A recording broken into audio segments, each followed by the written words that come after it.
Politique, qui pour remplacer François Bayrou. Au lendemain de la chute du Premier ministre, renversé par un vote de confiance, une panoplie de noms sort du chapeau.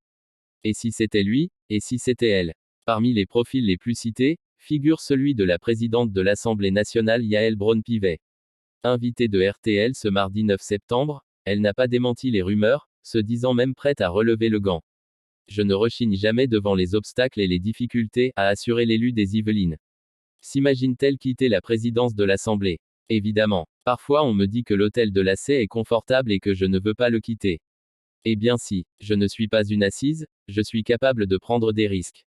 Et je l'ai montré durant ma courte carrière politique, prolonge-t-elle. Marine Tondelier, la cohabitation est un dû démocratique, interview. Entrée en politique en 2017, Yaël Braun-Pivet explique que, si d'aventure il fallait assumer la mission de première ministre, elle accepterait. Je ne suis pas candidate. En revanche, je suis disponible pour œuvrer dans l'intérêt de mon pays, prend-elle soin de préciser. Aujourd'hui, elle dit assumer pleinement sa tâche de présidente de l'Assemblée nationale. Elle sera d'ailleurs en déplacement en Mayenne et dans la Manche cette semaine. Cette hypothèse ne fait pas que des heureux. Sur France Inter au même moment, le député RN Sébastien Chenu a répliqué à ce semi-acte de candidature, Yaël Braun-Pivet, Pierre, Paul, Jacques ou Tartampion, peu importe.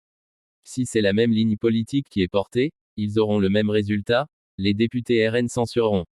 Assurer la stabilité du pays. Les Français nous demandent d'agir, pas d'être des rentiers de fonction, justifie pourtant Yaël Braun-Pivet.